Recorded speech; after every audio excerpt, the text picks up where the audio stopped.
하나님께서 오늘 우리에게 주시는 말씀 요한복음 9장입니다. 9장 1절로 12절까지 읽도록 하겠습니다. 예수께서 길을 가실 때에 날 때부터 맹인된 사람을 보신지라. 제자들이 물어 이르되 라삐여, 이 사람이 맹인으로 난 것이 누구의 죄로 인함이니까? 자기이니까 그의 부모니까? 예수께서 대답하시되 이 사람이나 그 부모의 죄로 인한 것이 아니라 그에게서 하나님이 하시는 일을 나타내고자 하심이라. 때가 아직 낮음에 나를 보내신 이의 일을 우리가 하여야 하리라.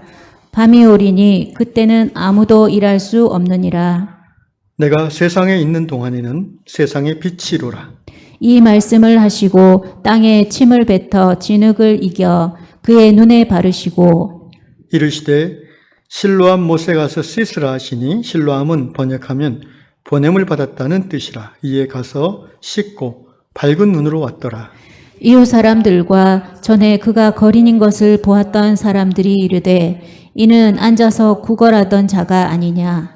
어떤 사람은 그 사람이라 하며 어떤 사람은 아니라 그와 비슷하다 하거늘 자기 말은 내가 그라 하니. 그들이 묻되 그러면 내 눈이 어떻게 떠졌느냐. 대답하되 예수라 하는 그 사람이 진흙을 이겨 내 눈에 바르고 나더러 실로암에 가서 씻으라 하기에 가서 씻었더니 보게 되었노라. 그들이 다 같이 그들이 이르되 그가 어디 있느냐 이르되 알지 못하노라 하니라. 아멘.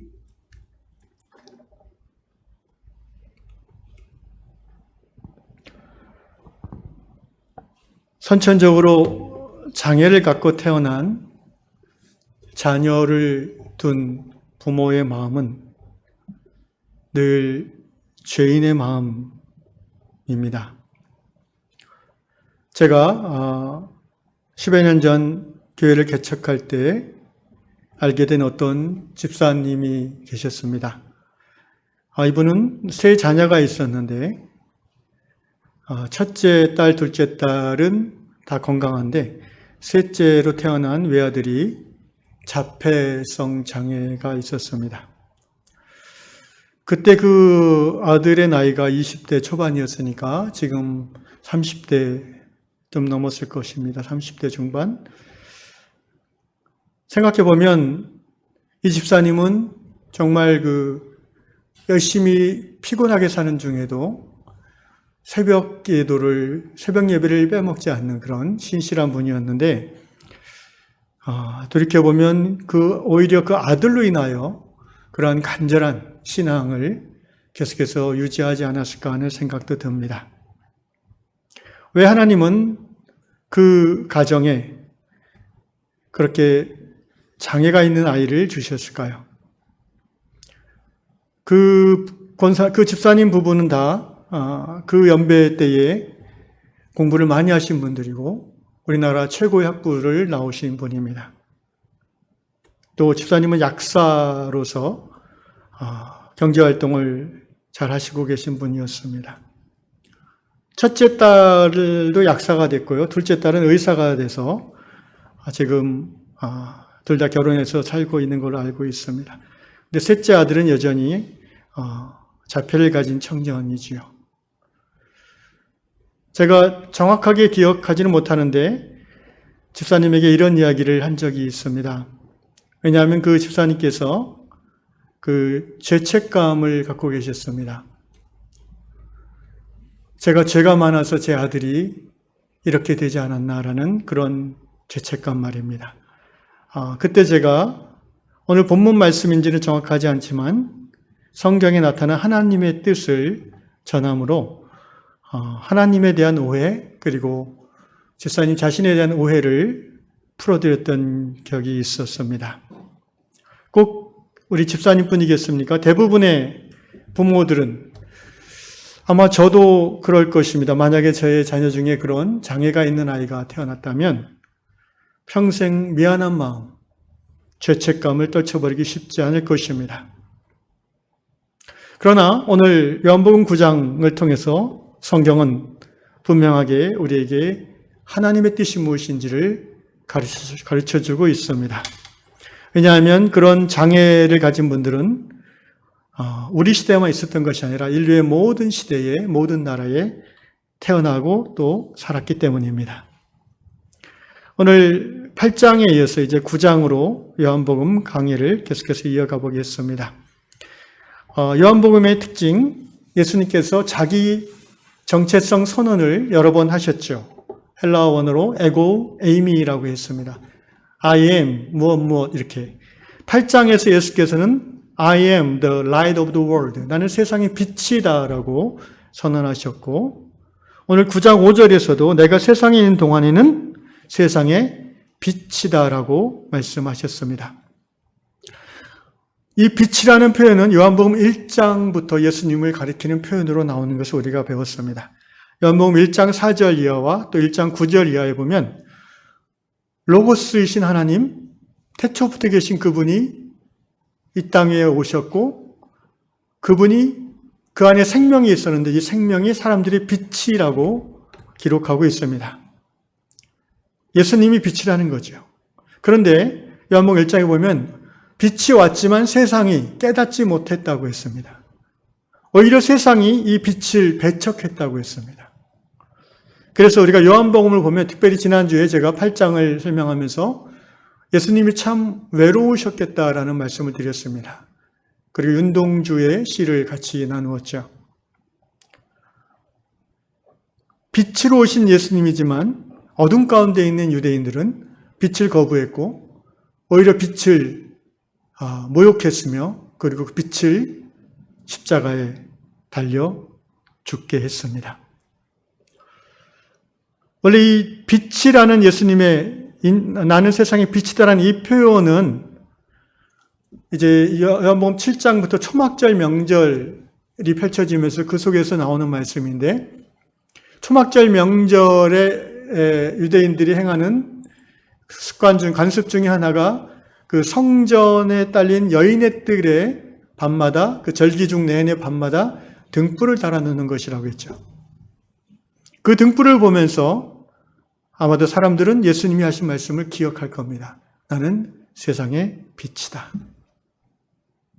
오늘 8장에서 예수께서 빛이라 선언하신 후에 어둠 가운데 있는 가늠하다 현장에서 잡힌 여인을 그 어둠을 물리쳐 주시고 빛 가운데로 새롭게 인도해 주시는 사건이 기록되어 있고요. 그리고 8장 중간 이후에서는 어둠 가운데 있는 유대인들과 논쟁하시는 중에 오히려 그 어둠에 있는 유대인들이 빛이신 예수님으로 인해서 자신들의 실체가 드러나자 돌로서 예수님을 쳐 죽이려고 하는 그런 장면이 8장 마지막 절이었습니다. 8장 59절 그들이 돌을 들어 치려 하거늘 예수께서 숨어 성전에서 나가시니라. 이어지는 9장에서 사도 요한께서는 의도적으로 이 태어나면서부터 소경된 사람의 사건을 배치했다고 볼 수 있습니다. 사실은 요한복음뿐 아니라 성경, 복음서 전체가 의도적인 편집이 분명히 들어있다고 봅니다. 그것이 뭐 나쁜 것이 아니라요. 편집할 수밖에 없는 게 예수님에 관한 이야기를 다 기록하려면은 요한복음 말씀대로 얼마만큼 많은 책이 될지 모릅니다. 그러니까 어쨌든 그 중에서 이 복음을 성령의 감독 가운데 기록한 사람들은 선별해서 뽑아서 그리고 이야기의 순서를 정해서 기록해야 됐을 것입니다. 편집이란 그런 의미죠. 오늘 9장에 보면 빛 대신 예수님 앞에 나면서부터 어둠에 쌓여있던 한 사람이 등장합니다. 예수님이 그를 만났습니다. 예수께서 9장 1절 길을 가실 때 날 때부터 맹인된 사람을 보신지라. 날 때부터 생후의 사건을 통해서 어떤 불행한 일을 만나서 눈이 먼 게 아니라 아예 이 사람은 처음부터 빛을 감지하지 못하는 거예요. 그러니까 처음부터 빛을 모르고 살아가는 사람들, 선천성 소경 이런 분들은 아마도 사물을 인지하는 방식이 소경이 아닌 우리들하고는 다르지 않나라는 생각도 해보게 됩니다. 마치 박쥐나 또는 어두운 곳에 사는 그런 동물들이 시각이 완전히 퇴화했음에도 살아가며 그냥 불편이 없는 것처럼 말입니다. 예수님께서 이 사람을 만난 것을 보시면서 이제 제자들이 질문을 합니다. 오늘 제가 나누고자 하는 이야기 핵심이 이 부분인데, 자, 2절 봅시다. 제자들이 물어 이르되 랍비여, 예수님을 랍비, 선생님, 율법 선생님이란 뜻이죠. 이 사람이 맹인으로 난 것이 누구의 죄로 인함이니까? 자기니까? 자기 죄입니까? 그의 부모 죄입니까? 그의 부모이니까? 이 시대의 사람들도 그랬고 오늘날도 그렇습니다. 아까도 말씀드린 것처럼 사람들은 누군가 불행한 일을 당하면 자꾸 그 이유를 해석하려고 하는 경향성이 있습니다. 특별히 당사자들은 물론이고 관련된 사람들도 말입니다. 예수님 당시에 장애를 갖고 태어났다는 것은 죄인이라고 지칭되기에 마땅한 일이었습니다. 그 시대의 가치관이 그랬습니다. 그런데 오늘 그런 보편적인 세상 가치관에 반하여 예수께서는 선명하게 말씀하십니다. 3절 예수께서 대답하시되 이 사람이나 그 부모의 죄로 인한 것이 아니라 그에게서 하나님이 하시는 일을 나타내고자 하십니다. 어떤 사람이 선천적인 장애를 갖고 태어났다 또는 후천적으로 사고를 당해서 장애가 되었다. 좀 더 확장하면 꼭 장애가 아니더라도 큰 불행한 일을 당했다. 어린 나이에 부모님이 돌아가시다든지 또는 자녀가 먼저 부모님보다 죽었다든지 우리는 세상을 살아가면서 여러 가지 소위 불행한 사건을 경험합니다. 내가 경험하기도 하고 내 이웃이 경험하기도 하고 또는 뉴스로 듣기도 합니다. 너무나 많은 불행한 사건들이 우리가 살아가는 데 있어서 나타납니다. 그런데 사람들은 왜 그런 일이 일어날까를 알고 싶어 합니다. 그래서 별 생각 없이 저 아이가 저렇게 장애가 된 거는 부모가 죄를 많이 지어서 그럴 거야 라고 간주하고 아예 그렇게 간주하고 지금 예수님에게 질문하는 거 아니겠습니까? 장애 이꼬르 죄의 결과. 그런데 알고 싶은 거는 누구의 죄인가? 부모의 죄인가? 자식의 죄인가? 여러분 이게 그런 자녀를 둔 부모에게 제3자가 이런 관점으로 질문한다는 것 자체가 엄청난 폭력인 것을 우리가 알아야 됩니다.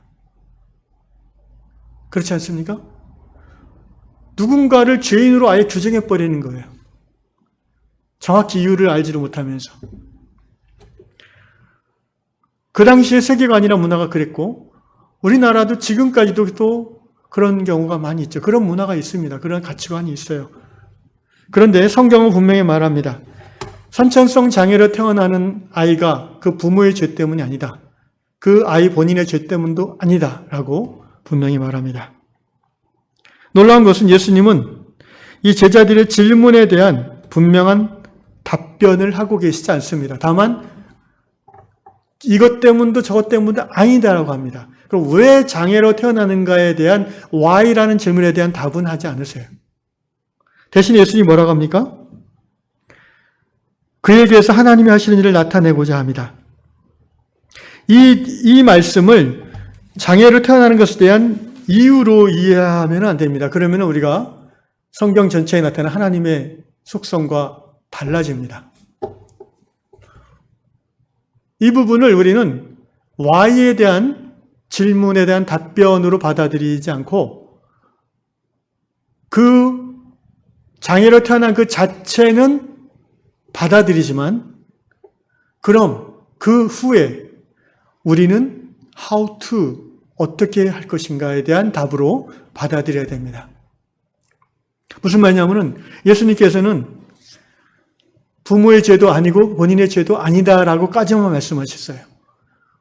그럼 왜 선천성 장애가 또는 좀 더 확장해서 왜 이런 불행한 일이 이 세상에 왜 나에게 왜 우리 가족에게 왜 우리 교회에 있는 것입니까? 라는 그 질문에 대해서 예수님은 대답한 것이 아니에요. 사실은 그 질문에 대해서는 누구도 대답하기가 쉽지 않습니다. 예수님은 다만 이 질문에 대해서 직접적인 대답을 하지 아니하시고 그 사건, 그 불행한 일이 일어난 이후에 그럼 우리가 어떻게 해야 될 것인가요? 라는 것에 대한 대답을 하신 것입니다. 그 선천성 장애를 가지고 태어난 그 사람을 바라보는 예수님은 우리는 무엇을 해야 되는가? 어떻게 해야 되는가? 예수님은 하나님의 하시는 일을 우리가 하면 된다라고 하셨습니다. 자, 따라합시다. 하나님이 하시는 일을 한다. 네, 그것이 바로 이해할 수 없는 불행한 사건을 겪는 사람들에 대한 우리들의 태도, 우리들이 해야 될 일인 것입니다.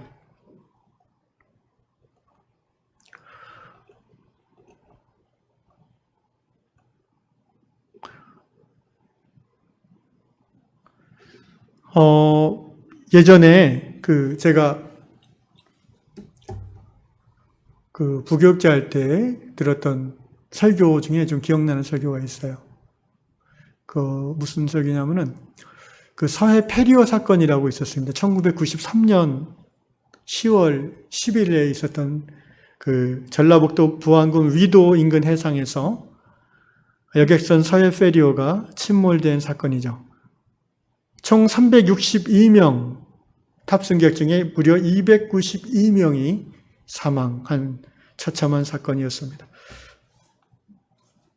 이 이야기가 교회에서 많이 회자되는 이유 중에 하나는 이 사건이 일어난 날이 주일이었습니다. 그리고 사망자 중에는 소위 예수 믿는 집사님들이 많았다고 합니다. 제가 그때 그 설교를 들으면서 가슴이 아팠는데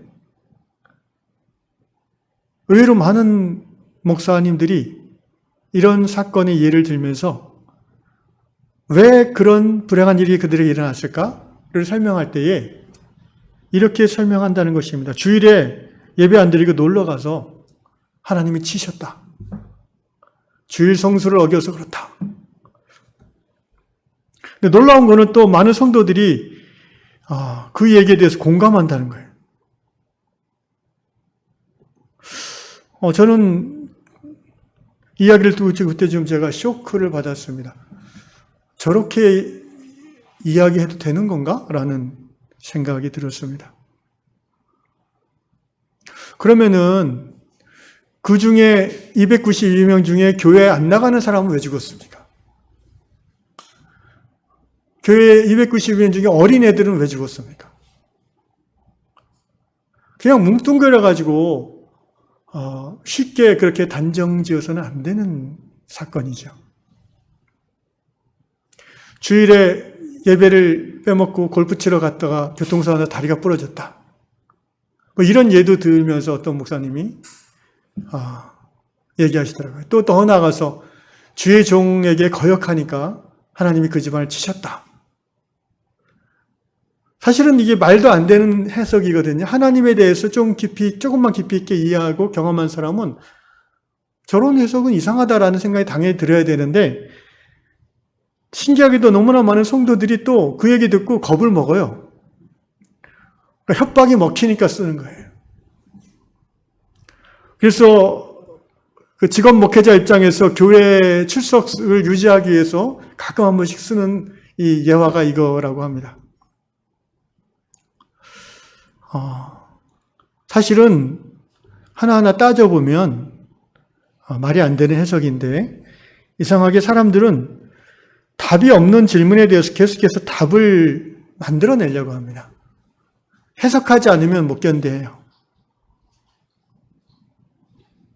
오늘 예수께서 분명히 선천성 시각장애를 갖고 태어난 아이에 대해서 제자들이 질문했을 때 그거에 대한 답을 얘기하시지 않았습니다. 그런데 그들이 추측하는 죄 때문은 아니다라고 확실히 얘기해 주셨어요. 주일 교회 예배 안 드린 죄 때문이 아니라는 거예요.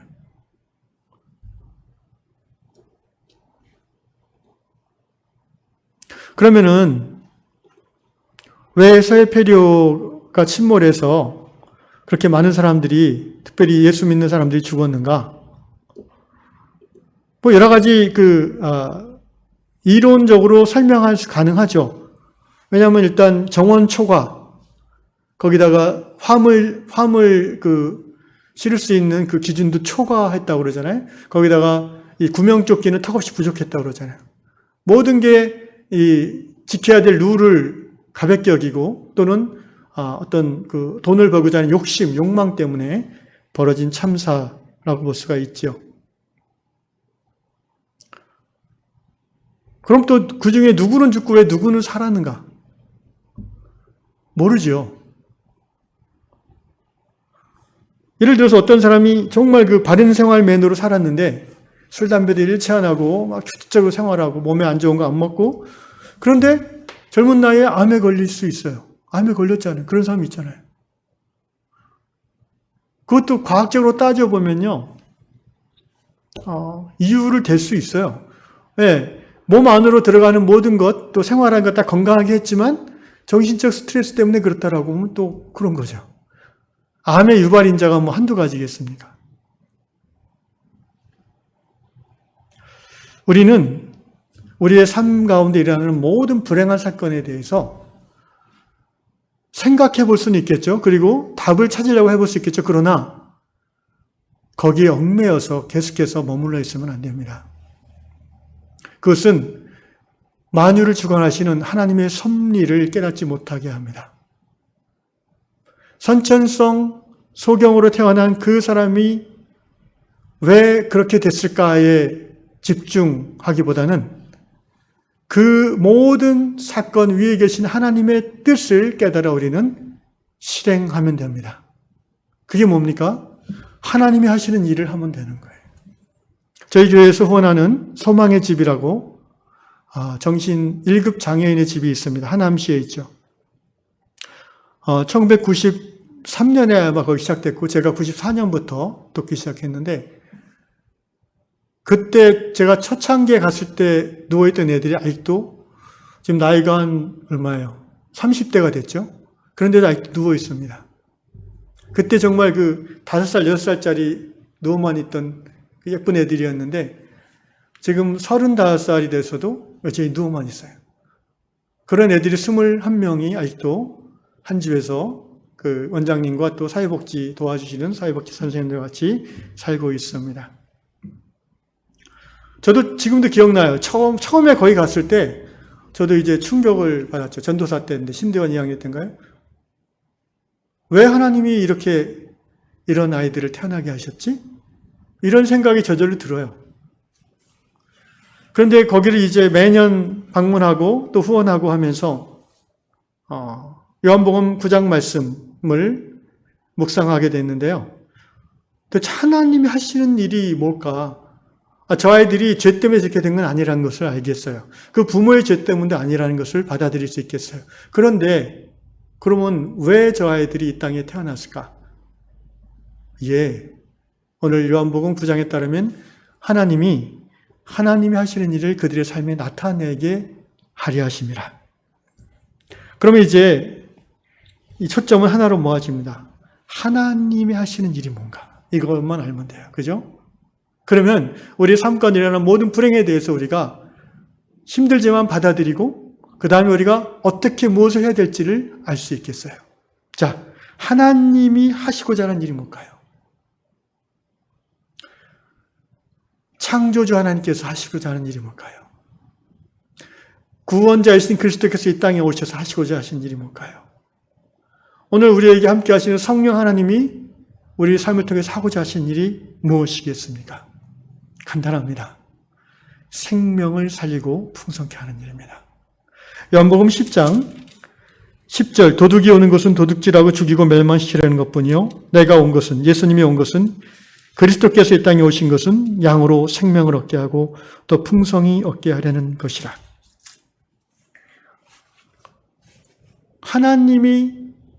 창조주 하나님이 이 땅 가운데 행하시고자 하시는 일은요. 하나님이 창조한 생명을 살리고 풍성케 하시는 일입니다. 그게 하나님의 일이에요. 그런데 하나님은 그 일을 누구를 통해서 하고자 하십니까? 교회를 통해서 하고자 하십니다. 하나님의 자녀들을 통해서 하고자 하십니다. 이미 죄와 사망으로부터 십자가 대속의 죽으심의 은총을 힘입어 구원받고 영생 얻은 당신의 딸, 당신의 아들들을 통해서 하나님은 세상 가운데에 생명의 사역을 이루어가고자 하십니다. 그래서 예수께서는 여기 선천성 소경인 이 청년의 눈을 고쳐주셨어요. 왜? 그게 하나님의 일이니까요. 그 청년이, 그 사람이 지금 눈은 안 보이지만 살아있잖아요. 그런데 살아있는 그 사람이지만 눈이 안 보여요. 그래서 예수께서는 진흙을 침에 이겨가지고 눈에 발라서 실로암 샘물에 가서 씻으라고 했어요. 놀랍게도 이 청년이 예수님의 말씀을 믿고 순종해서 씻었더니 눈이 밝아졌다고 되어 있어요. 이미 살아있지만 더 풍성한 삶을 이 청년이 누리게 된 것이죠. 예수님은 하나님이 하시는 일을 그 청년의 삶에서 나타내셨습니다. 그러면 소망의 집 아이들을 예를 들어 봅시다. 그 21명의 정말 그 스스로 혼자서는 단 한 끼도 먹을 수 없고 단 하루도 생존할 수 없어요. 누군가 씻겨줘야 되고요. 누군가 그 아이들 위해서 밥을 만들어서 먹여줘야 되고요. 누군가 옷을 갈아입혀주지 않고 기저귀를 채워주지 않으면은 그 아이들은 정말 사람 같은 삶을 살 수가 없어요. 그 아이들을 통해서 하나님이 하고자 하시는 일이 뭘까요? 예, 생명을 살리는 일이죠. 그걸 누굴 통해 하십니까? 지금 소망의 집 1993년에 그 일을 시작하신 박현숙 그 원장님을 통해서 그 원장님의 그 부분 되시는 분과 또 함께 돕는 분들을 통해서 그 일을 지금 29년째, 30년째 지금까지도 하고 있잖아요. 하나님의 사람을 통해서 하나님은 불행을 당한 자에게 하나님이 하시는 일, 생명을 살리는 일, 생명을 돌보는 일, 생명을 풍성케 하는 일을 행하고 계시고 지금도 하고 계시다는 겁니다. 그래서 제가 이제 우리 요양 성도들 아직 한 번도 못 가봤는데 코로나 때문에 어제 통화해 보니까 뭐 갈 수도 있는데 백신 맞은 분들 중심으로 거기 아이들은 다 맞았다고 하고요. 근데 워낙 시대가 시대에 많지 안 온다고 합니다 이제는. 그래서 힘들다고 하는데 재작년까지 제가 개척교회 할 때 매년 한두 번씩 갔었습니다 성도들하고. 주로 크리스마스 때 자주 갔는데 가서 이제 뭘 했냐면은 이제 찬양 예배를 드렸어요. 제가 기타 들고 가가지고 같이 이제 그 아이들이 참 신기한 게요. 정말 산만한 아이들이에요. 어떤 애는 습관이 자크만 보면 잠그는 애가 있어요. 그래갖고 내 기타 가방 자크가 열려있으면은 그걸 항상 잠궈요. 심지어 어떤 자매 여기 자크가 내려있으면 그걸 가서 막 눈치 보고 있다가 확 올려. 그러면 이 자매가 얼마나 놀라는지 처음 온 사람들은 그냥 비명을 지르죠. 심지어 바지 자크도 올리려고 그래요. 조금만 내려있으면. 그래갖고 제가 자매님들 자크 조심하세요. 경고를 주고 가는데 신기하게도 찬양만 하면 얌전해져요. 네. 그 아이들이 크리스마스 캐롤을 같이 하는데 얼마나 예쁘게 찬양하는지. 저희 그때 그 개척교회 성도들이 그 아이들을 보면서 처음에 제가 그 아이들을 봤을 때와 같은 고민을 했어요. 제가 설명해 드렸어요. 지금 현재 이 아이들을 통해서 하나님이 하시는 일이 무엇입니까? 미안한 말이지만 그 아이들을 보면서 우리 성도들이 우리 자녀는 건강해서 너무 감사하다. 속으로 그런 생각을 했을 거예요, 분명히. 뭐 그것까지 어떻게 하겠습니까? 그리고 이 아이들이 너무 불쌍하다. 그런 생각도 했겠죠. 그래서 거기서 양말을 그 원장님이 파는데 양말도 스타킹이라니까 많이 사주기도 하고 또 우리가 선물도 갖다 주고 뭐 이렇게 하잖아요.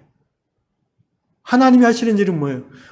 하나님 우리에게 맡겨주신 시간과 재물을 통해서 연약한 자를 돕는 일을 하시잖아요. 생명을 살리는 일을 하시잖아요. 누구 때문에? 그 아이들이 거기 있기 때문에 우리가 그 일을 할 수 있게 되는 거예요.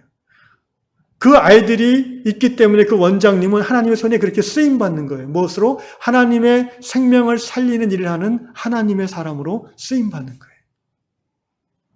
좀 더 확장하면요.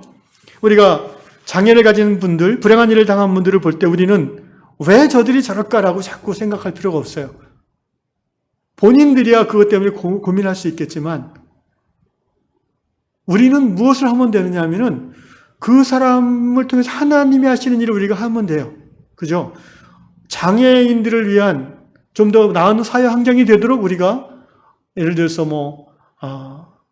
장애 자폐 아들을 위한 그런 주간보호센터나 함께 주중에 데리고 사는 그런 사회복지 시설을 예를 들면 각 구마다 하나씩 만들 수 있도록 우리가 입법 청원을 한다든지 그런 크리스찬으로서 생명을 살리는 사회 구조를 만들어 나간 일을 할 수도 있고요. 또 직접 그들을 후원할 수도 있고 도울 수 있잖아요. 이게 바로 생명을 살리고 풍성케 하는 하나님의 일을 하는 것입니다. 누구 때문에? 그 사람들로 인하여 우리가 하게 되는 거예요. 사랑하는 형제자매 여러분, 우리는 왜 이런 불행한 일들이 내 삶에, 왜 하필 우리 가정에, 왜 하필 우리 자녀에게, 왜 하필 이 나라 이 민족에게 생겨나는지 솔직히 우리는 알 수 없습니다. 모르죠. 그러나 성경은 우리에게 말합니다. 그 상황 속에서 하나님이 하시는 일을 너희들이 하라는 것입니다. 예수께서 9장 보니까 6절에 구체적으로 어떻게 그 소경을 고치십니까? 이 말씀을 하시고 땅에 침을 뱉어 진흙을 이겨 그의 눈에 바르셨어요. 조금 방법이 좀 거시기 하죠.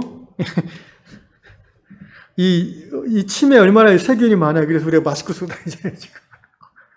이게 바이러스 전파 못하게. 근데 대놓고 침을 뱉으셔서 그것도 눈 여기 우리 코로나 방지하기 위해서 눈 닦지 말라고 그러잖아요. 더러운 손으로. 근데 눈에 진흙에 바르셨어요. 이거는 어떤 의학적인 치료 행위라기보다는 오늘 우리의 관점에서 보면은 믿음을 불러일으키는 믿음의 행위죠. 어떤 목사님의 설교를 들어보니까, 하나님께서 이제 창세기 2장에 보면 흙으로 사람을 지으셨잖아요. 그죠? 진흙으로 눈에 바른다는 것은 뭔가 창조하시는 하나님을 드러내지 않습니까? 또, 실로암 못에 가서 씻으라 하셨어요. 근데 실로암이 뜻이 뭐라고 되어 있습니까? 번역하면 보냄을 받았다. 이 실로암은 예루살렘 성 바깥에 있는 셈이잖아요. 그래서 거기 가서 그러니까 보냄을 근데 보냄을 받았다는 것이 요한복음에서 강조하는 예수님의 정체성 중에 하나죠. 예수님은 요한복음에서 자주 말씀하십니다. 아버지께서 나를 보냈다라는 말씀하세요. 그리고 요한복음 20장에서 예수께서 뭐라 하십니까? 아버지께서 나를 보낸 같이 나도 너희를 세상 가운데 보낸다라고 하세요.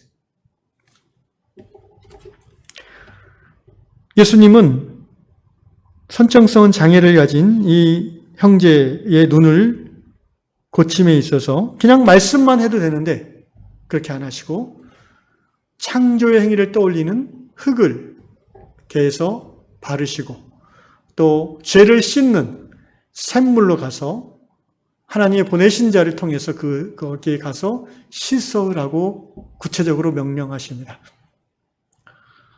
중요한 것은 이 형제가 예수님의 그 말씀에 순종했다는 것입니다. 여러분, 생명을 살리는 하나님의 역사는 하나님이 하나님의 사람들 통해서 이루어 가시는데 일방적으로 되는 것이 아니에요. 생명을 살리는 하나님의 역사는 항상 상호 간의 관계 속에서 서로 소통하면서 이루어지게 되어 있습니다. 소망의 집 아이들을 케어하는 생명의 사역을 하잖아요. 그런데 그 아이들과의 관계가 힘들어지면 그 아이들은 생명이 풍성해지는 일이 어려워집니다. 지능이 3-4살밖에 안 되지만요. 여러분 3살짜리 우리 애들 키워봐서 알잖아요. 얼마나 영악합니까 3살짜리가 또. 거기 있는 아이들도 지능은 3살인데 눈치는 한 10살 같아요.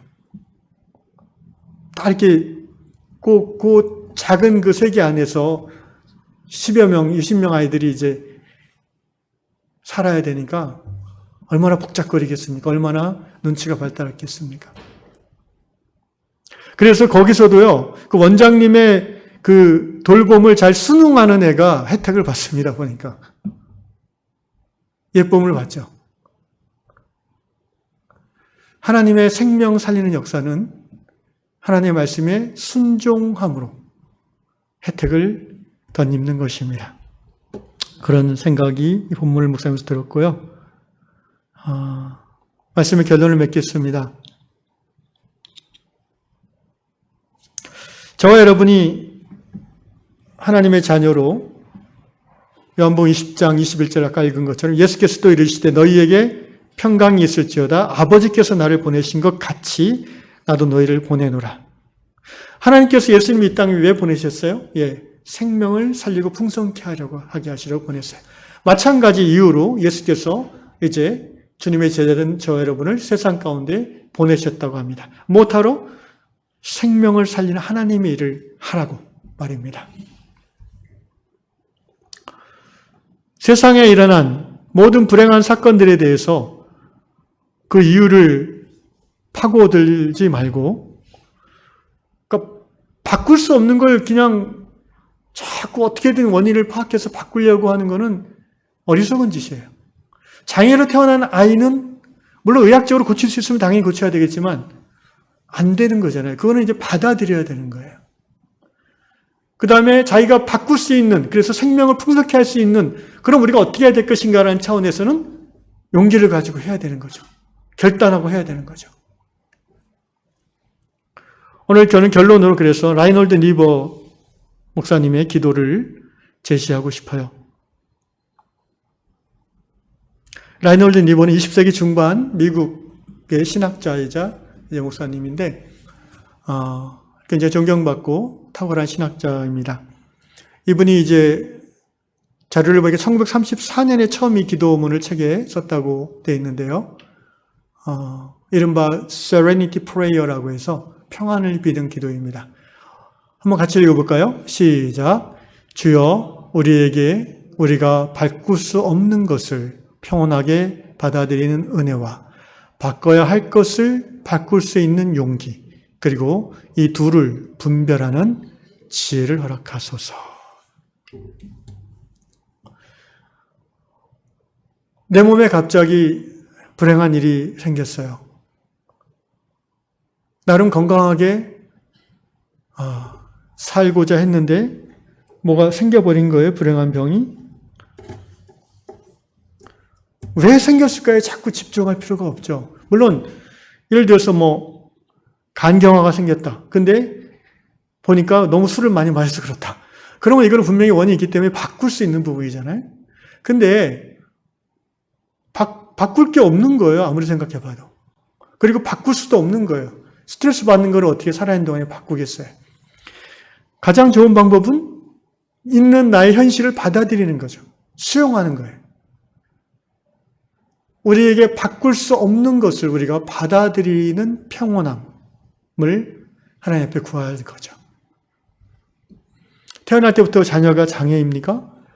죄송한 말이지만 바꿀 수 없잖아요.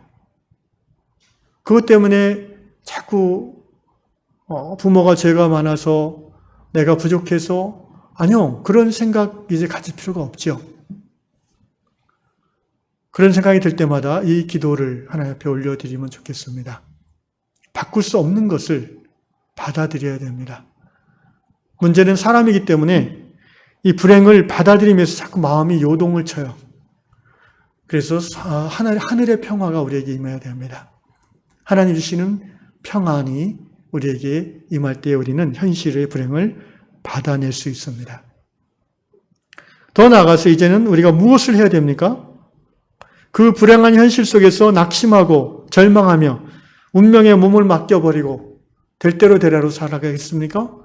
그런 사람은 불행하죠. 우리는 바꿀 수 없는 것을 바꾸려고 하는 게 아니라 바꿀 수 없는 것은 받아들이고, 그러나 바꿀 수 있는 부분은 바꿔나가는 그런 사람들이 되어야 될 것입니다. 그것이 바로 용기라고 리버 교수는 얘기하죠. 용기.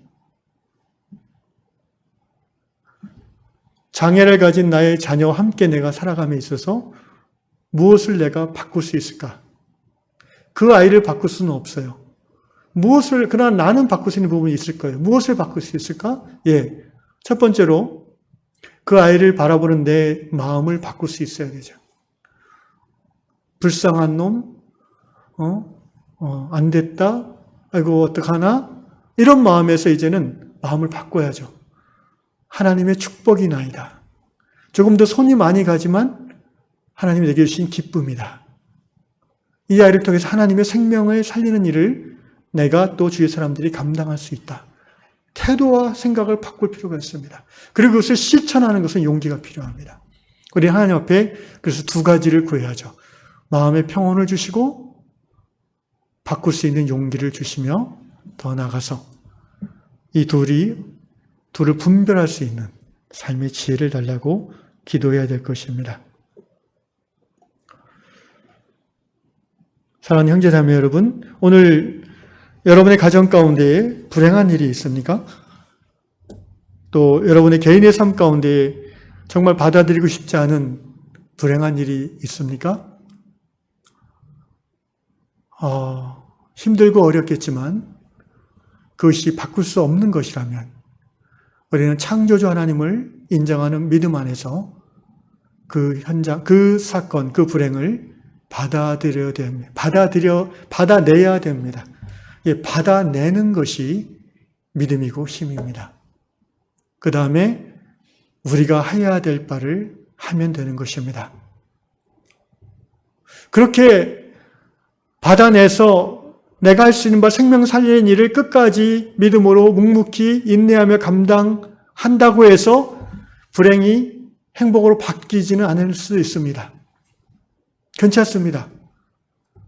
끝까지 그렇게 하나님 앞에서 믿음으로 살다가 하나님 앞에 가면 분명히 하나님은 그 사람을 향해서 잘하였다.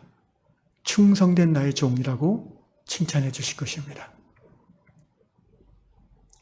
내가 무엇을 노력함으로 바꿀 수 있다면 바꾸십시오. 결단하십시오. 용기를 내십시오. 그리고 그 둘을 하나님 앞에 늘 분별하게 해달라고 지혜를 구하십시오. 우리 유양 모든 성도들이 이 세상 살아가면서 바꿀 수 없는 것을 받아들이는 하늘의 평안을 누리실 뿐 아니라 바꿀 수 있는 부분을 바꿔나가는 용기 있는 성도, 더 나아가서 그 둘을 분별하는 지혜자들이 다 되시기를 주의 이름으로 축원합니다.